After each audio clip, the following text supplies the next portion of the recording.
All right, so my name is Stephanie Victoria. Hopefully you get a chance to review my bio on my page. This is a quick video on test taking tips for success. I've been a nurse for about 14 years, a nurse faculty since 2013, nurse director. But anyway, I wanted to hop on here to just show you how to answer these multiple choice questions. And I know it's a struggle for a lot of people. So if you're studying for become an RN, LPN, CNA, or honestly, I'm a nurse, so I'm always talking medically, but a lot of other fields review, do test their students on multiple choice. So today I'm not focusing on the select all that apply. I'm focusing on the standard multiple choice question with the 4 options or 5 options, okay? So this video won't run too long. Take some notes and it'll help you. Now, don't be one of those students, I'm a faculty, don't come to the office hours if you haven't read the chapter or you haven't studied at all. That goes without saying. You have to have some degree of competence, okay?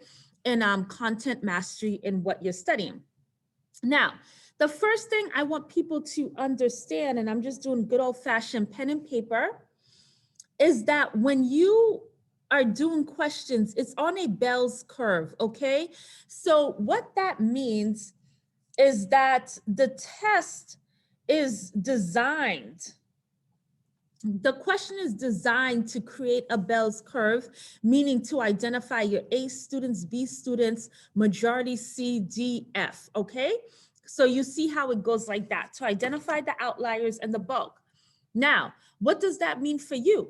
For you as a student taking the test or answering these questions, if I need to differentiate between a B and a C student, it's gonna be subtle differences, right?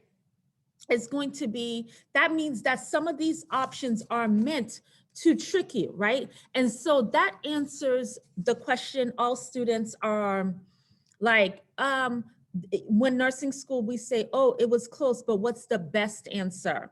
Or when students say, why'd you put 2 that are so close? It's to create that bell curve, all right? So now that you understand, but the reason I go into that, this isn't for people who are educators. I'll post some videos on tips on being an educator. But the reason I go into that is because if you know that, and you know that essentially a well-written question is going to try to trick you, trick for lack of a better word, or have you differentiate, that means you want to give your brain a chance to formulate the answer before being duped. All right, so follow me here. We're gonna use this question. I hope you could see, my handwriting sucks, always has. What is the professor's name? Okay, that's the question, or in education, we call it the STEM. You have 4 options, SV, Fafan, Steph, and Stephanie Victoria. Knowing that the question is designed to differentiate between A, B, C, D students, when you read a question, tip number 1, you want to cover the answers. I know a lot of people are doing practice questions on the computer, what have you. And I think a lot of even the practice, let me silence everything. I think a lot of the practice questions don't show you the options, but if you're good old fashioned pen and paper, I'm dating myself, cover the options, okay? What that does is gives your brain a chance to formulate an answer before the opportunity to be tricked, if that makes sense. It may seem subtle, but it is huge. So when students would come to my office, I gotta see, you know, upset, crying, I would do that with them for a few. 1, it lets me as the faculty know if you can't come up with an answer at all, then it's a content issue, you need to read the chapter.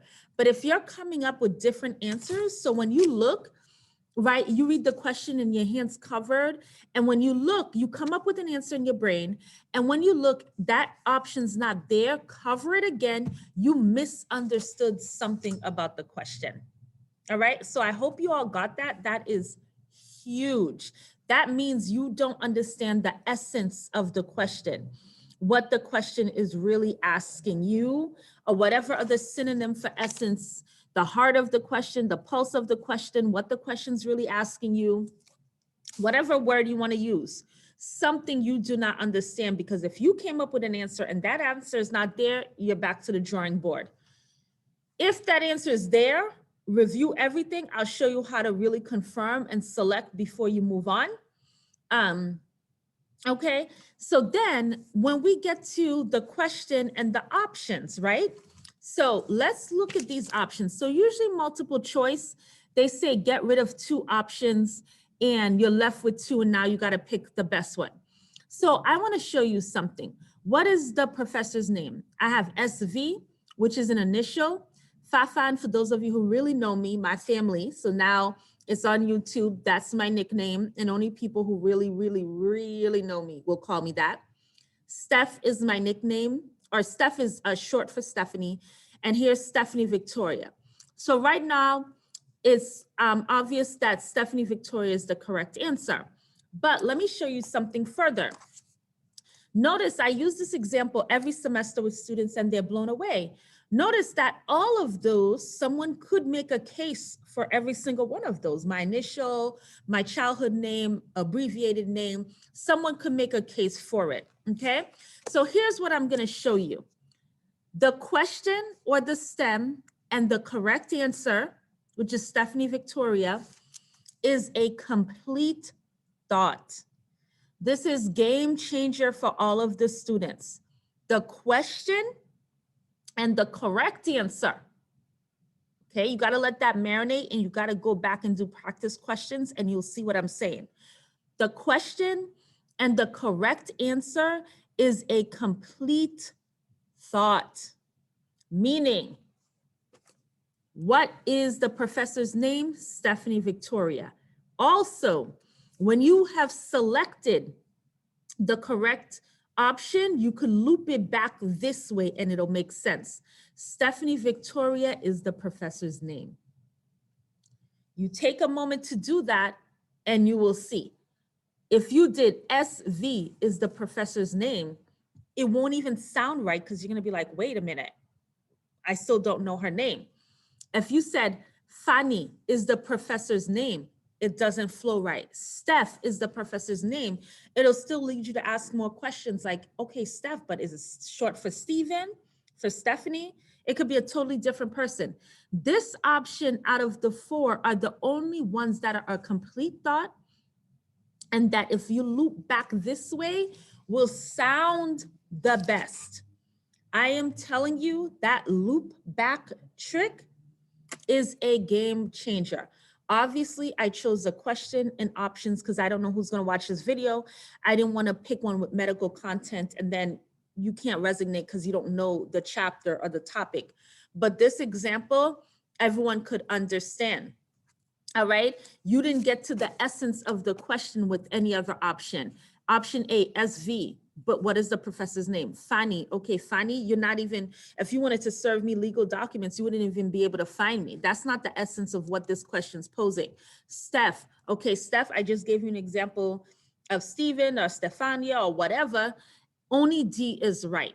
Okay, so I told you to cover, and it's not stupid, it's to allow your brain to formulate an answer without being tricked. Now that you know that the other options are designed to mislead you and differentiate and create a Bell's curve. Then also, I taught you to loop back and make it in a complete sentence. So the question and the correct answer is a complete thought. And if you loop it back, Stephanie Victoria is the professor's name. It's the only one that will sound right, okay? Steph is the professor's name. It leaves too many questions. Like Steph what? Short for what? What's the last name? Fanny is the professor's name. Okay, I don't remember her being called Fanny. SV is the professor's name. What did the initials stand for? So Stephanie Victoria is the only one, okay? So this is traditional tips for multiple choice. I will post more about NCLEX Next Gen. Like and subscribe. Like and subscribe if you're an educator as well or like education. I'll be posting tips. So is Stephanie Victoria, like and subscribe. The playlist is The Haitian Nurse. Everyone loves a Haitian nurse, right? So your favorite Haitian nurse is here. And so I have, sometimes I'll post videos from the nursing students perspective, nurse perspective, nursing educator perspective. I've got all of them covered. All right, thank you. Hope this helps.